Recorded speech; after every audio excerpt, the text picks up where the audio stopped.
जय Hind grades, welcome to भाव। आज हेल्थ एंड हाइजीन का हम पार्ट 2 कवर करेंगे। इसका पहला पार्ट बन चुका है, आप उसे देख लेना। उसमें बहुत अच्छे से स्टार्टिंग वाली सारी चीज़ें समझाई हैं।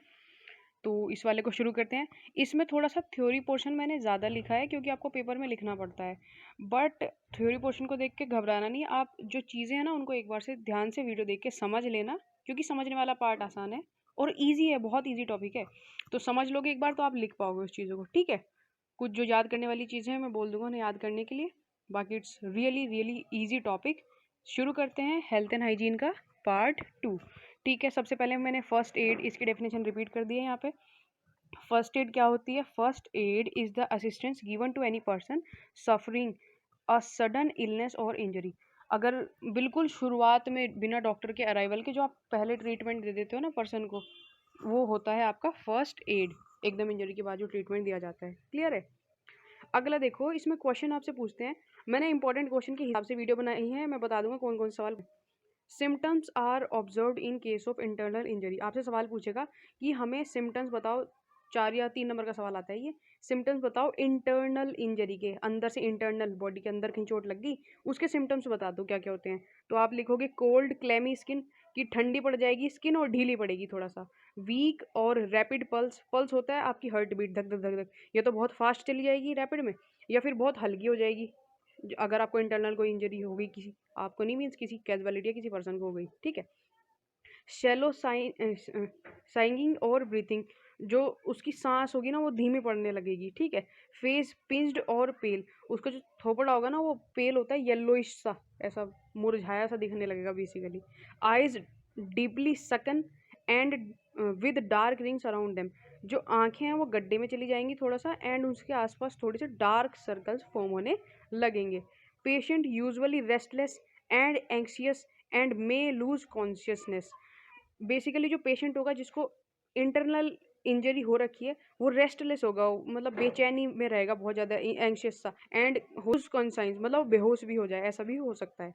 लिख दो क्या अगर पूछेंगे तो। अगला देखो, देखो वेरी इंपॉर्टेंट, ये सवाल पूछते हैं बर्न्स एंड स्कार्ड्स। इसमें से डिफरेंस पूछ लेते हैं पहला तो, कि वाटर बर्न्स वाटर स्कार्ड्स, 2 नंबर का ये पूछेंगे या 4 नंबर में पूछ लेते, कोई दिक्कत नहीं है। डिफरेंस बता देना, दो दो अभी बताऊंगा जो। और इसका फर्स्ट एड ट्रीटमेंट क्या होता है ये होगा। तो ध्यान से सुनो मेरी बात।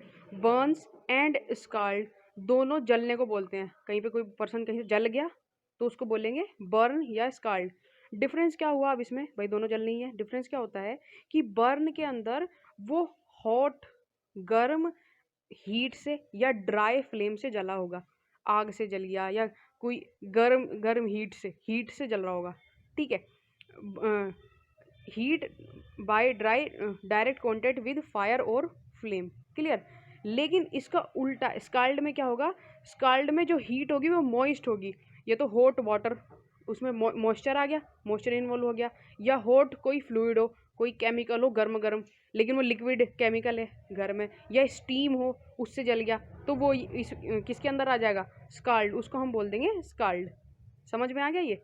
ड्राई ड्राई वाली अगर आग है, ड्राई है, कोई फायर जल रही है जिसमें पानी इन्वॉल्व नहीं है, ये सब है ना, डायरेक्ट अगर उससे जल रहा है तो वो हो जाएगा। ये कोई ड्राई केमिकल है उससे जल गया, कास्टिक सोडा हाथ पे लग गया तो उससे जल जाते हैं, तो ड्राई हुआ ना चीज़ें, तो वो बर्न में आता है। और अगर लिक्विड हुई, स्टीम हुई, कोई हॉट फ्लूइड हो गया, ये सब इससे जला तो स्काल्डिंग।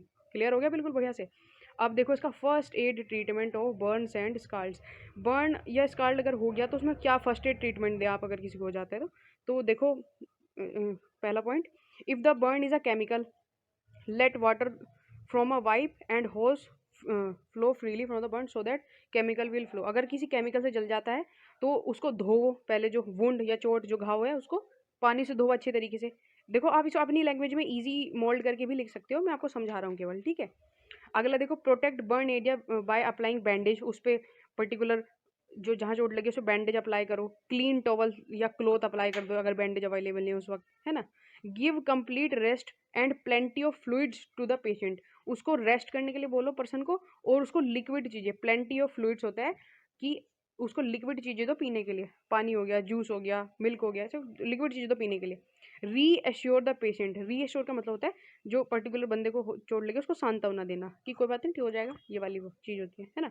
Evacuation of patient to the nearest hospital, हर किसी उसके लास्ट में यही वाली पॉइंट लिखना होता है कि जल्द से जल्द उसको नियरेस्ट हॉस्पिटल में या डिस्पेंसरी, ये भी हॉस्पिटल ही होते हैं छोटे, वहाँ पर उसको लेके जाना। लास्ट पॉइंट सबके अंदर यही होता है। क्लियर? बर्न्स एंड स्कार्स का समझ आ गया। आगे चलते हैं। स्नेक बाइट, अगर किसी को सांप ने काट लिया, और सांप ने ऐसे नहीं, नॉर्मल स्नेक भी होते हैं, पॉइजनियस स्नेक ने काट लिया अगर, तो क्या करना है, उसका फर्स्ट एड ट्रीटमेंट पूछते हैं। ये सारे क्वेश्चन जो आपके हैं ना, फर्स्ट एड ट्रीटमेंट पूछते हैं। डॉग बाइट का पूछ लिया, स्नेक बाइट का पूछ लिया, फ्रैक्चर का पूछ लिया, ये आपसे 5 या 6 नंबर में पूछ जाते हैं पेपर के अंदर। कोई सा भी पूछ सकते हैं, वो टीचर की इच्छा होगी, लेकिन आसान होते हैं तो आपको याद हो जाएंगे वीडियो देखते ही। First aid treatment snake bite का, make the victim lie down comfortably, जिस पर्सन को स्नेक ने काट लिया, जहरीले स्नेक ने काटा, उसे लेटा दो सबसे पहले जमीन पे comfortable. Convincing reassurance against the fear of death, कि उसको डर ना लगे, उसके लिए उसको सांत्वना दो कि कोई बात नहीं, ठीक हो जाएगा, ये वाली चीज़ है। रीअश्योरेंस, ये शब्द याद कर लेना, हर उसमें डाल सकते हैं आप इसको, ठीक है। Tie with handkerchief, bandage, shoelace just above the area where snake have bite any, अगर उसके पैर में कहीं काटा है कि किसी भी एरिया में काटा है, उसके थोड़ा सा ऊपर से उसको टाई कर दो। किससे? रुमाल से कर सकते हो, किसी बैंडेज से कर दो, शू लेस से कर दो, उस समय जो चीज़ रोप जैसा जो चीज़ आपके पास में अवेलेबल हो उससे उसको टाई कर दो। क्यों टाई करना होता है? So that poison does not flow to all parts of the body, ताकि जो जहर है वो फ्लो होकर दूसरे पार्ट्स ऑफ बॉडी तक ना जाए, ठीक है। Wash with the soap and water freely, उसको जो पर्टिकुलर जिस जगह पे स्नेक ने काटा है ना, वहाँ पे उसको साबुन से धोना। एंड साबुन हार्ड, जो कपड़े धोने वाली साबुन है उसका यूज़ करो, वो ज़्यादा अच्छे से साफ करती है, ठीक है। Evacuation of the patient quickly to the nearest hospital, simple वही कि जल्द से जल्द नज़दीकी अस्पताल में लेकर के चले जाओ। If breathing fails start artificial respiration, अगर उसकी सांस रुक जाती है ना, तो आर्टिफिशियल रेस्पिरेशन देना शुरू करो। अभी नीचे देखेंगे आर्टिफिशियल रेस्पिरेशन क्या होता है, कितने टाइप के होते हैं, नीचे देखते हैं अभी, ठीक है।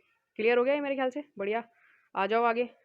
रेबीज डॉग बाइट, अगर डॉग ने काट लिया तो क्या करना है, तब देखो immediate wash the bite with area with lots of water and soap, उसको जो पर्टिकुलर घाव जहाँ पे किसी डॉग ने काटा है उसको साबुन से धो, वही कपड़े धोने वाली हार्ड साबुन होती है उससे धोना, ताकि जम्स वगैरह उससे ज़्यादा निकलते हैं एज़ कम्पेयर टू नहाने वाली साबुन से, है ना। कपड़े धोने वाली साबुन से उसको अच्छी तरह से धो लो जो घाव है उसको। Wound should be cleaned with available antiseptic, antiseptic हुआ आपके पास में, सेवलोन हो गया, डिटोल हो गया, उससे पर्टिकुलर उसको कॉटन से साफ कर लो वुंड को। वुंड होता है घाव, वुंड होता है WUND, वुंड घाव, ठीक है।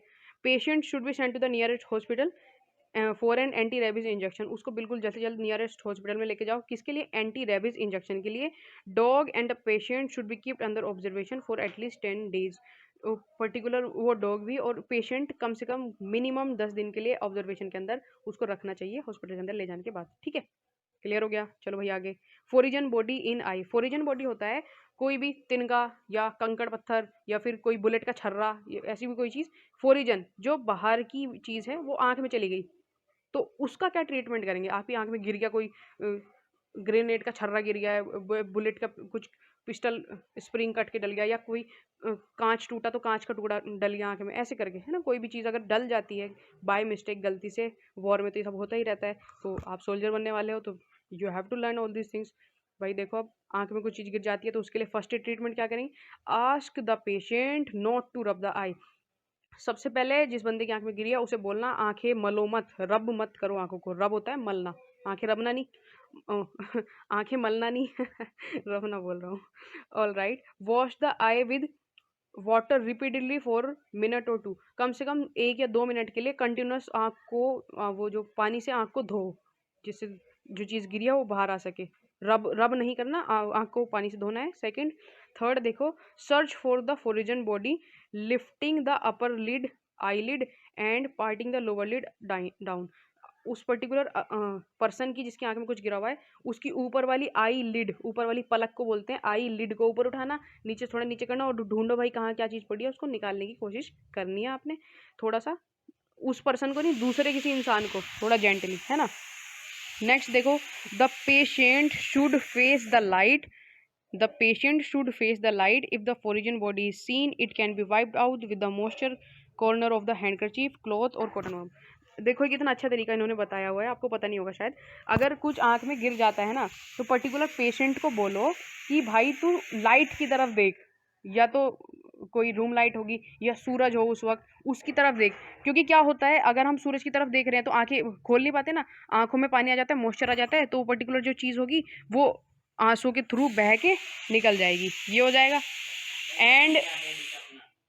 एंड आप या तो उसको आप कॉटन से, या फिर जो आपका रुमाल होता है जिसको बोलते हैं हैंडकरचीफ, उसके कोने से निकाल सकते हो। कितनी बढ़िया बात पता चली, क्लियर। अगला पॉइंट देखो, if the foreign body is fixed to the eyeball, patient should be send to the nearest hospital. अगर वो आई बॉल में कहीं धस गई है कोई चीज़, ज़्यादा गहरी चोट लग गई, घाव हो गया, तो उसको भाई तुरंत नियरेस्ट हॉस्पिटल में लेके चले जाओ, क्लियर। अगला देखो, क्लियर हो गया ये वाला। फोरिजन बॉडी इन नोज, अगर वही फोरिजन बॉडी बता दिया क्या होती है फोरिजन बॉडी, क्लियर है। अगर वो नाक में गिर गई किसी तरीके से, तो नाक में गिर गई तो उसकी फर्स्ट एड का क्या तरीका होने वाला है, blow the nose and sneeze में expel the foreign body.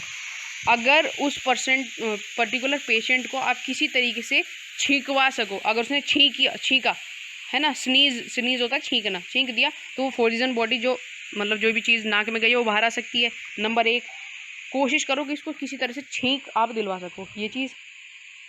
And next देखो, make the casualty breathe through the mouth. अब उसकी नाक में कुछ चीज़ गिर गई तो उसको बोलो कि भाई तू नाक से सांस मत ले, मुंह से सांस लेने की कोशिश करो, उसको ये बोलना है। Do not try to remove foreign body. अगर कोई सच में मतलब खतरनाक घाव देने वाली चीज़ गिर गई है तो उसको बिल्कुल हाथ से निकालने की कोई जरूरत नहीं है, नाक में उंगली डाल के मत करो, क्योंकि अगर आप कोशिश करोगे तो वो और अंदर चली जाती है, तो उससे और ज़्यादा हार्म होता है। Send the patient to the nearest hospital, अगर ऐसा होता है तो बिल्कुल तुरंत उसको नज़दीकी अस्पताल में लेके जाओ। हर किसी का लास्ट पॉइंट यही है, मैंने आपको बोल दिया, लिखने में आपको होगी आसानी। नेक्स्ट देखते हैं, first aid in case of electric shock. बिजली का झटका लग गया, किसी को करंट ने पकड़ लिया, तब क्या करना है भाई हमें, स्विच ऑफ और break the current if possible. जो करंट का स्विच है या बिल्कुल मेन एमसी है सिग्नल, वो सबको कट करने की कोशिश करो एकदम से, जितनी जल्दी हो सकता है। पहला, remove the casualty from the contact with current if possible. वो उस करंट के कॉन्टैक्ट में उसको वहाँ से हटाओ, है ना, यही चीज़। Stand on some insulating material such as rubber, soled shoes, boots, piles of newspaper, है ना। इंसुलेटिंग मटेरियल कंडक्टर होते हैं जो अपने अंदर से करंट को पास होने देते हैं, जैसे सिल्वर हो गया या आयरन हो गया, वो पास होने देंगे।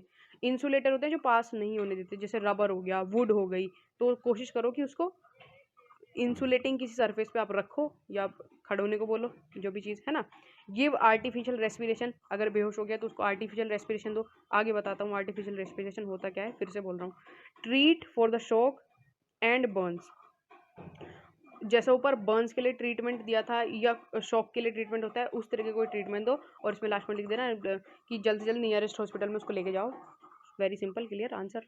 अगला देखो, first aid for droning. First aid for droning, droning होता है कोई इंसान डूब रहा है, और अगर कोई नॉन लिविंग थिंग डूबती है, जैसे शिप डूब गया या फिर कोई कील डूब गई, तो उसको बोलते हैं सिंक। लेकिन अगर कोई जिंदा इंसान डूब रहा है तो उसको बोलते हैं ड्रोनिंग। क्या बोलते हैं, ड्रोनिंग। तो अगर फर्स्ट एड ट्रीटमेंट, कोई डूबते हुए इंसान को आपने बचा लिया, बहादुरी का काम किया, अब उसको फर्स्ट एड ट्रीटमेंट क्या देना है, ये देखो। वेट क्लोथ शुड बी लूजेंड, उसके जो गीले कपड़े हैं उनको लूज करो पहला। माउथ, थ्रोट, नोस्टिल्स, ये जो उसके आँख, नाक, मुंह में इसमें पानी भर जाता है ना, उनको क्लीन करो, मतलब उनका पानी निकालो बाहर। सेकंड, ये patient should B lie down, लगा वो बॉडी के पानी, तो अगर उसके पेट के बल लेटाओगे तो उसका जो पानी है वो बाहर पुल आउट हो जाएगा। उसका मुंह खोलो, टंग बाहर, मतलब ताकि पानी बाहर आ सके, ये चीज़। Artificial respiration should be given till he start breathing, जब तक सांस लेनी शुरू न करे आप उसको आर्टिफिशियल रेस्पिरेशन दो। Cover the patient with a blanket, अगर मतलब बहुत ठंडे पानी में गिर गया है ना तो उसको ब्लैंकेट से कवर कर लेना।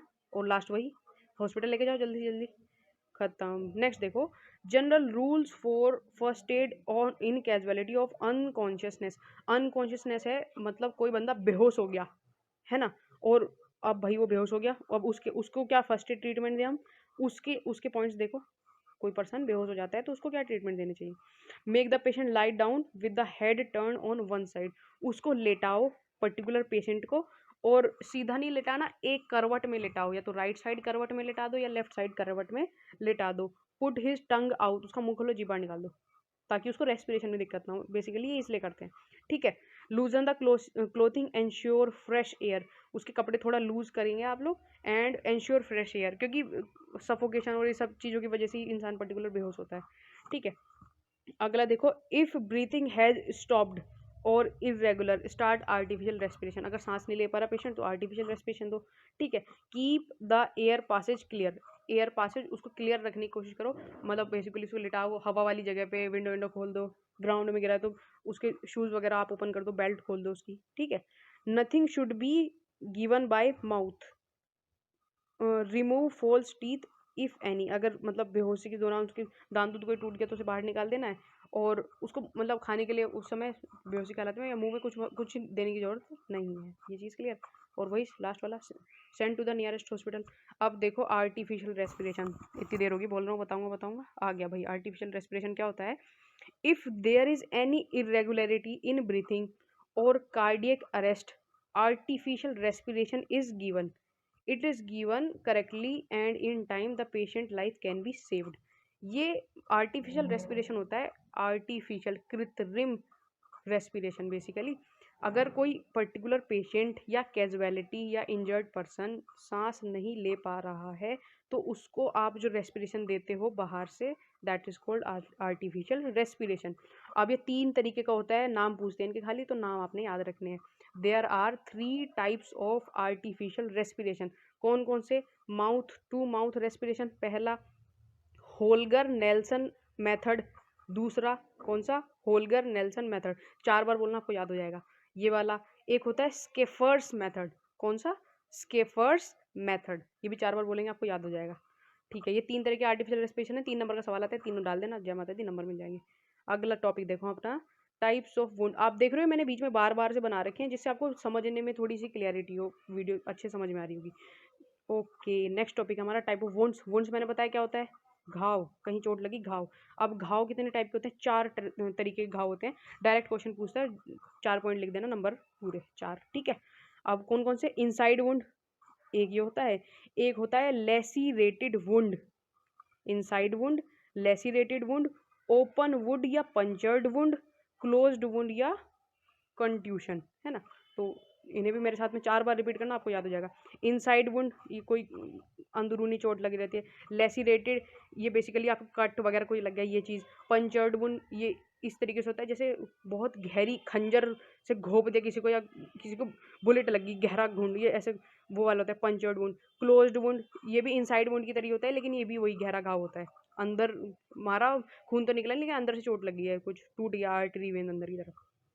कौन कौन से वे चारों बोलो मेरे साथ में। Incised wound, lacerated wound, open wound, close wound. Open wound को अगर आप पंचर्ड वुंड लिखेंगे तो ज़्यादा अच्छा लगता है। दोबारा बोलते हैं, incised wound, lacerated wound, punctured wound, closed wound. याद हो गया चारों? अब फर्स्ट एड फॉर वुंड, भाई किसी को चोट लगी, अब उसके लिए फर्स्ट एड भी देनी है। फर्स्ट एड क्या होती है? किसी को चोट लगी तो इसको बेसिकली, इस क्वेश्चन को एक तरीके से और पूछते हैं कि dressing of a wound. Dressing मतलब पट्टी करना, पट्टी कैसे करते हैं वुंड को, वो चीज़ पूछ लेते हैं। और पट्टी करने में क्या क्या चीज़ें ज़रूरत हमें पड़ती है वो चीज़ पूछ लेते हैं। तो बहुत सिंपल से क्वेश्चन है, इनके आंसर मैं डिस्क्रिप्शन में एक बार लिख दूंगा, बट बेसिकली ये तो पता ही होता है सबको, इसलिए मैंने इसमें फालतू में टाइम वेस्टिंग के लिए नहीं लिखे, ठीक है। अब इसकी देखो, place the patient in a comfortable position, है ना, उसको कंफर्टेबल पहले पोजीशन में बिठाओ कहीं पे। स्टॉप द ब्लीडिंग, उसका जो खून बह रहा है उसको रोकने की कोशिश करो, पट्टी लगा के या कॉटन लगा के किसी तरीके से, है ना। Remove any foreign body if it is easily visible and can be easily removed. अगर कोई फोरिजन बॉडी, वही कोई बाहर की चीज़ आके धंस गई, कहीं पे घाव हो गया है ना, टांगे में या हाथ में, तो अगर वो बिल्कुल क्लियरली विजिबल है, दिख रही है आपको और निकल सकती है बाहर, तो उसको बाहर निकाल दो, है ना। Prevent the entry of germs by applying sterilised dressing like first field और सेल ड्रेसिंग। उसको पर्टिकुलर जम्स वगैरह के रुकाव के लिए, घाव खुला थोड़ा ना छोड़ना है, तो घाव को वो पट्टी कर दो, उसको स्टेरिलाइज्ड ड्रेसिंग, ड्रेसिंग मतलब वही होता है पट्टी करना, या बैंडेज करना भी आप इसको लिख सकते हैं, तो गलत नहीं होगा, सही होगा, ठीक है। Give rest to the injured patient by the sling, उसको रेस्ट दो पेशेंट को, लेटने के लिए बोल दो कहीं पे, भाई आराम से थोड़ी देर शांति में रेस्ट कर ले। इमोबिलाइज द पेशेंट, है ना। इमोबिलाइज मतलब होता है उसको मूवमेंट करने के लिए मत बोलो। मोबाइल मतलब होता है मूवमेंट करना है, इधर उधर घूम रहा है, चल रहा है, फिर रहा है, ये कर रहा है, चोट लगी हुई भाई बैठ जा, जगह लौट जा, ये काम है ना। क्योंकि अगर उसको वुंड लगा हुआ है कहीं पे और वो मूवमेंट करता है ज़्यादा, तो उससे फ्रैक्चर होने का खतरा बढ़ जाता है, इसलिए उसको बोलो मूवमेंट नहीं करनी। अगर ज़्यादा घाव लगा है तो चुपचाप बैठ जाए एक जगह पे। Treat the patient for the shock, है ना। अगर मतलब उसको डर उडर लग रहा है तो वही सांत्वना रीअश्योरेंस देना, बेसिकली यही चीज़ होती है इसका मतलब।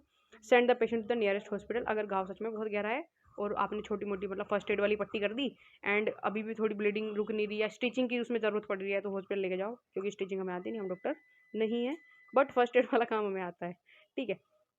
अब देखो नेक्स्ट टॉपिक, ये तो हमारे हुए वुंड वुंड वाले जितने भी सामान थे हमारे, खत्म कर दिया हमने। Characteristics of a healthy mind, स्वस्थ दिमाग, बिल्कुल मस्तिष्क एकदम फिट और फाइन है, तो उसके कैरेक्टरिस्टिक्स आपसे पूछ लेते हैं, 5-6 इसमें याद रखना, मैंने जितने भी लिखे हुए हैं उनमें से। कैरेक्टरिस्टिक्स क्या क्या होंगे भाई? नॉर्मल एपिटाइट होगा आपका, काम रहोगे, cheerful outlook, good temper, socially acceptable habits, well regulated instincts, normal physical vitality, receptivity to new ideas, sex consciousness. ये इनमें से कोई 5 आपको याद करनी है। एक्सप्लेन भी कर दूं, वैसे पूछते नहीं है बट फिर भी चलो समझ में आ जाए जिससे। हेल्दी माइंड, आपका दिमाग बिल्कुल फिट एंड फोर है। इसके क्या मात्रक हैं, मुझे कैसे पता चलेगा आपका दिमाग बिल्कुल फिट एंड फोर है? अब मैं आपको ऑब्जर्व करूंगा, देखो नॉर्मल एपेटाइट, खाने पीने का तरीका जो है, एपेटाइट वो बिल्कुल मतलब सेट है, फिट है, ये नहीं कि बहुत कम ठूस रहे हो या बहुत ज़्यादा खाए जा रहे हो, भाई भाई रुक ही नहीं रहे तो दिमाग अगर इनबैलेंस होगा तब ऐसे काम होते हैं। तो नॉर्मल है तो मतलब नॉर्मल एपेटाइट रहेगा। कामनेस, बिल्कुल पीसफुल नेचर में रहोगे। चेयरफुल आउटलुक, ऊर्जावान से दिखोगे देखने में, है ना। गुड टेम्पर, मतलब आपे में रहोगे अपने, गुड टेम्पर का मतलब होता है अपने आपे में रहोगे, जो कि ऐसा नहीं होता छोटी सी बात पे बहुत बुरी तरह चिढ़ जाते हैं तुम कुछ लोग ना, है ना, तो वो उनका भाई तुम मेंटली स्टेबल नहीं हो थोड़ा। सोशली एक्सेप्टेबल हैबिट्स, हैबिट ऐसी होंगी आपकी जो सोशली एक्सेप्टेबल हो, मतलब गुड हैबिट्स होंगी आपके अंदर पे, उससे पता चलता है कि आपका माइंड बहुत हेल्दी है, मस्त एकदम, है ना। वेल रेगुलेटेड इंस्टिंक्ट, इंस्टिंक्ट होता है बेसिकली आपके अंदर से किसी चीज़ को करने की इच्छा जाग रही है, तो वेल रेगुलेटेड होती है। जैसे पढ़ने की इच्छा है तो पढ़ूंगा ही, जिसका मन को कंट्रोल में रहेगा आपका। अगर किसी का माइंड स्टेबल नहीं है तो कुछ ऊट पटांग काम करेगा, उसका माइंड मतलब उसे पता ही नहीं होगा करना क्या है, ये चीज़ होगी। नॉर्मल फिजिकल वाइटैलिटी, जो फिजिकल आउटलुक होगा आपको नॉर्मल बढ़िया होगा बिल्कुल। रिसेप्टिविटी टू न्यू आइडियाज, जिसका माइंड स्टेबल नहीं होता, वो पर्टिकुलर जो नए नए आइडिया हैं उनको ग्रहण करने में, उनको अपनाने में उसको तकलीफ महसूस होती है। एंड वीडियो यहाँ तक पहुँच चुके तो you are really a mentally stable person, क्योंकि चीज़ें समझ रहे हो, ठीक है। और रिसेप्टिविटी टू न्यू आइडियाज़, वो नए नए आइडिया सीखना पसंद करते हैं जिसका माइंड स्टेबल होता है। पहला सेक्स कॉन्शियसनेस, इसका मतलब होता है कि आप बहुत कामुक पर्सन नहीं हो, आप अपनी इंद्रियों को खुद को कंट्रोल कर सकते हो, सिंपल सी बात। क्लियर हो गया ये? मेंटल डिसऑर्डर अब इसी का थोड़ा सा उल्टा लिख देना, सेम जो ऊपर लिखा है मेंटल डिसऑर्डर पूछे तो उसका उल्टा छाप देना, इसमें आंसर हो यही है। Undue anxiety, embarrassment in the presence of other, lack of courage, undeveloped habit and will, low intelligence, irritability, irritate होना, है ना। डिप्रेशन एंड पेसिमिस्टिक व्यू, निराशावादी आउटलुक होता है पेसिमिस्टिक मतलब। मूडीनेस, है ना। Bad temper, full of prejudice, भेदभाव से भरा हुआ, ऐसे जो ऊपर बोले उनका उल्टा ही है, बस छाप दोगे। अगला पॉइंट देखो, fracture and types of treatment. अब फ्रैक्चर होता है किसी भी बोन का टूट जाना, मैंने इसकी डेफिनेशन भी लिखी है। फ्रैक्चर इज अ डिसकंटिन्यूटी और break in a bone. Discontinuity, छितरना या टूट जाना हड्डी का, दैट इज फ्रैक्चर, है ना। क्लियर हो गया। अब कॉज क्या क्या होते हैं भाई, होता किस किस कारण से fracture? Through direct violence, direct violence में आता है जैसे किसी ने मतलब बहुत तेज किक मार दी या बुलेट लग गई, है ना, तो वो डायरेक्ट कांटेक्ट में आया आप उसके ऑब्जेक्ट के, तो आपको पर्टिकुलर हड्डी टूट गई, तो that is fracture. Through indirect violence, indirect violence का मतलब ये नहीं हुआ कि चोट नहीं लगी और ऐसा हो गया, नहीं नहीं, देखो कहीं पे चोट मतलब ठुक के आगे, चलो आप बाइक चलाते हुए जा रहे थे और किसी एक्टिव वाले से ठुके और गिर गए, गाड़ी चला के आप घर पे आ गए, घर पे आके आपको मतलब पर्टिकुलर एक्सीडेंट वाले समय पे नहीं पता चला कि मेरी हड्डी टूट चुकी थी, थोड़ा बहुत पेन हो रहा था, लेकिन घर आके वो पेन बढ़ गया है, वो तो वो ऐसे में इनडायरेक्ट वायलेंस के थ्रू आपको वो फ्रैक्चर हुआ है, आपको इन बाद पता चल रहा है कि मेरी हड्डी हो गया इसका तो काम भाई, टूट गई, तो वो इनडायरेक्ट वायलेंस होता है। Through forcible muscular contraction, forcible muscular contraction, जबरदस्ती खींच दिया किसी किसी पार्ट को, जैसे पर्टिकुलर अगर मैं अपनी टांग जबरदस्ती खींच दूँ तो पर्टिकुलर जो घुटना है आपका वहाँ पे फ्रैक्चर हो जाएगा, ये चीज़। या फिर जो टीबी के पेशेंट होते हैं बहुत बुरी तरह से खांसते हैं भाई, वो ए भगवान, हाँ, तो वो गंदी तरह खांसते हैं, तो कई बार क्या होता है जो उनकी रिब्स होती है, रिब्स पता है ये छाती वाली जो आपकी हड्डियाँ में ये टूट जाती हैं, तो ये वाला फ्रैक्चर हो जाता है। ये क्या हुआ? फोर्सिबल मस्कुलर कॉन्ट्रैक्शन, इसका समझ आ गया। डिजीज ऑफ बोन, कुछ डिजीज होते हैं बोन्स के जिसकी वजह से हड्डियाँ कमजोर हो जाती है और ब्रेक हो सकती है। क्लियर हो गया ये 4 तरीके। कोजेज पूछ लेते, 4 छाप देना। अब कोजेज से ज़्यादा इंपॉर्टेंट है टाइप्स ऑफ फ्रैक्चर। 3 टाइप के फ्रैक्चर होते हैं, सिंपल और क्लोज्ड, कंपाउंड और ओपन, कॉम्प्लिकेटेड फ्रैक्चर। समझाऊंगी ना अभी। सिंपल वही नॉर्मल सा, हड्डी टूट गई हाथ वाली गाड़ी से गिर के, या फिर कहीं ठुक गया मैं किसी एक ट्रक से, तब मेरी छोटी सी हड्डी टूट गई टांग की, तो that is simple close fracture. Compound fracture होता है कि मतलब 2 जगह से कोई पर्टिकुलर जॉइंट टूट जाता है, 2-3 जगह से। और ओपन टूट गया और मतलब जैसे छीला वो पर्टिकुलर जगह, खून भी आ रहा है उससे बाहर, वहाँ पे वुंड भी हो गया और वहाँ की हड्डी भी टूट गई, और वो सिंपली एक बार नहीं टूटी, 2-3 बार टूट चुकी है, मतलब एक उसके पार्ट हो गए हैं 2-3, ये चीज़ हो जाती है ना। तो वो कंपाउंड फ्रैक्चर होता है। कॉम्प्लिकेटेड फ्रैक्चर होता है पर्टिकुलर कोई एक हड्डी किसी लिगामेंट में या किसी टिश्यू में या दूसरी बोन में धंस गई। एक्सीडेंट में तो किसी भी तरीके से हो सकती है ना यार, तो वो उसको कॉम्प्लिकेटेड फ्रैक्चर हम बोल देते हैं। इसका एक्सप्लेनेशन कोई नहीं पूछेगा। 3 नंबर का सवाल आएगा, टाइप्स ऑफ फ्रैक्चर, छाप देना। 4 नंबर का पूछेंगे what is fracture, right 3 types of fracture. तो 3 टाइप के होते हैं, सिंपल और क्लोज, कंपाउंड और ओपन और कॉम्प्लिकेटेड। क्लियर हो गया। Symptoms and sign of fracture. Symptoms क्या होते हैं कि मेरे को कैसे पता चलेगा कि पर्टिकुलर सामने वाले बंदे को फ्रैक्चर हो चुका है ना। पेन और स्वेलिंग, या मेरे ही हाथ में हो चुका है फ्रैक्चर, तो मुझे उसका भी कैसे पता चलेगा। पेन और swelling and tenderness over the part and around it. जो पर्टिकुलर जगह पे फ्रैक्चर हुआ होगा वहाँ पे पेन होगा, एक तो ऑब्वियस सी बात है यार, हड्डी टूट की दर्द तो होना ही है। स्वेलिंग आ जाएगी, सूज जाएगा वो पर्टिकुलर एरिया वहाँ पे ना, और मॉइस्चर भी वहाँ पे आने लग जाता है, ये चीज़। Loss of power, particular hand में अगर आपके फ्रैक्चर हो गया तो अपनी पावर आपको लगेगा लूज कर दिया मैंने, आप अपने हाथ का अच्छे से यूज़ नहीं कर पाओगे, ये चीज़। एबनॉर्मल मोबिलिटी, जैसे नॉर्मली हाथ को लेफ्ट राइट लेफ्ट अच्छे से घुमाते हैं ना, उसकी मोबिलिटी चेंज हो जाएगी, टूटी हुई हड्डी अगर है। डिफॉर्मिटी और इरेगुलरिटी ऑफ बोन्स, है ना, बिल्कुल स्ट्रेट ये वाली बोन है हाथ वाली पैर वाली, तो इरेगुलरिटी आ जाएगी, तो मतलब इसकी शेप थोड़ी वो हो जाएगी, आगे पीछे खिसक जाएगी, ये चीज़। Grating sound due to broken bone, ये तो पता ही है भाई, उससे आवाज़ आएगी अगर हड्डी टूटी है तो उससे पता चल जाएगा फ्रैक्चर हो गया है, ये साइन हो गए। और फर्स्ट एड ट्रीटमेंट इंपॉर्टेंट है इसका, देख लो क्या क्या होता है भाई। अगर किसी की हड्डी टूट गई, आपके दोस्त की क्यों टूटेगी वैसे, किसी की भी यार, तो उसको फर्स्ट एड ट्रीटमेंट क्या देना है। Reassure the patient and make him comfortable, पहले से बताओ कि कोई बात नहीं, होता रहता है, ठीक हो जाती है, हड्डी टूटी है जुड़ जाएगी यार, तो उसको रीएश्योर करो पहला। Apply splint to mobilise fracture with any common article like stick और राइफल। स्प्लिंट होता है कोई मतलब सॉफ्ट सा क्लॉथ हो गया, कपड़ा हो गया ना, ऐसे करके उसको लगाओ उस जगह पे, उसको पर्टिकुलर स्टिक से या राइफल जो भी चीज़ मिले ना स्ट्रेट सी हार्ड सी, उससे उसको बांध दो ताकि उसका मूवमेंट रुक सके। अगर उसको मूवमेंट होगा पर्टिकुलर बोन का तो और ज़्यादा टूटने वाली है ना। Relieve his discomfort and pain, है ना। कीप द पेशेंट वार्म, उसको अगर मतलब सर्दी के अंदर लगे तो जैकेट उतार के दे दो भाई, थोड़ा सा बॉडी गर्मी रहे उसकी, है ना, जिससे ब्लड फ्लो ज़्यादा डिस्टर्ब ना हो इसलिए। और उसको कंफर्टेबल प्लेस पे बैठाओ किसी। Do not medal with the fracture, medal मतलब होता है छेड़खानी नहीं करनी, उसके जहाँ चोट लगे को हाथ लगा लगा कर दिखो दिखो कहाँ लगी चोट, कंफर्टेबली की जगह बैठाओ। और फिर वही अगला पॉइंट क्या लिखना है, send to the nearest hospital as soon as possible. Clear. अगला देखो मोस्ट इंपॉर्टेंट, फिर से बोल रहा हूँ, स्प्रेन एंड स्ट्रेन, 2 चीज़ें होती हैं। ये पूछेगा, पहले तो पूछेगा इनमें डिफरेंस बताओ, है ना, और फिर पूछ लेता है इनके फर्स्ट एड बता दो। अगर उसे 4 नंबर का सवाल पूछना है तो खाली डिफरेंस पूछ लेगा, अगर उसे 10 नंबर का सवाल बनाना है यही वाला तो 5-5 नंबर में पूरा एक्सप्लेनेशन पूछ लेगा इससे। ठीक है, तो स्प्रेन क्या होता है। स्प्रेन इसको basically sprain is a wrenching of the ligament और tissue around the joint. Particular joint पे रेंचिंग मतलब होता है ट्विस्ट कर देना, है ना। पर्टिकुलर किसी जॉइंट हमारा ट्विस्ट हो गया अगर, बिल्कुल झटके से किसी झटका मार दिया उस पर्टिकुलर जगह पे, तो उस चीज़ को बोलेंगे हम स्प्रेन पड़ गया वहाँ पे। अब उसके साइन क्या होंगे, पेन इन द जॉइंट, हाँ भाई जॉइंट में पेन होने वाला है। ठीक है। Inability to use the joint, वो पर्टिकुलर रिस्ट होगा, रिस्ट का जॉइंट मूव नहीं कर पाएगा, या पैर का जॉइंट होगा मूव नहीं कर पाएगा। स्वेलिंग एंड लेटर ब्रशिंग, हाँ वही उस पर पर्टिकुलर स्वेलिंग आ जाएगी और मॉइस्चर सा आ जाएगा, स्प्रेन हो गया। अब फर्स्ट एड क्या दे भाई, अगर स्प्रेन हो गया तो फर्स्ट एड देखो इसका। Place the joint in the comfortable position and apply a form bandage, उसको कंफर्टेबल पोजीशन में रखो एंड उस पर फॉर्म, मतलब फॉर्म होता है मतलब लाइट हाथों से, ये नहीं कि पूरी जान लगा के बैंडल कस के बांध दिया हमने तो बैंडेज इसके ऊपर, नहीं नहीं फॉर्मली उसको प्यार से उसको बैंडेज कर दिया।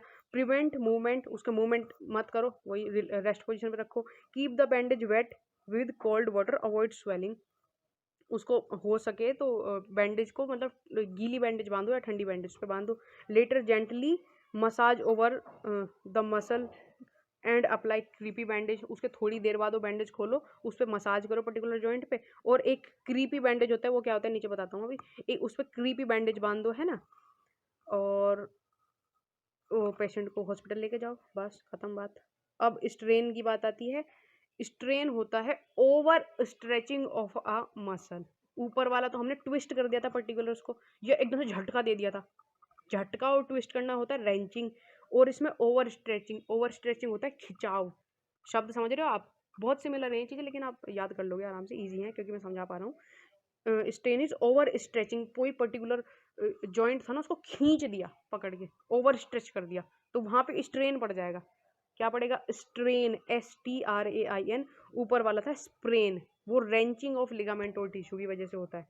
रेंचिंग मतलब ट्विस्ट करना या झटका मार दिया उस जगह पे, ये चीज़ हुई। और ये होता है खिंचाव से, पर्टिकुलर जगह खींच दिए हाथ पकड़ के, जो साउथ की मूवीज में नहीं था गुंडे वगैरह करते। ठीक है, ये स्ट्रेन हो गया। अब इसके सिम्टम क्या होते हैं? There is a sudden sharp pain, sharp pain होगा ऑब्वियस सी बात।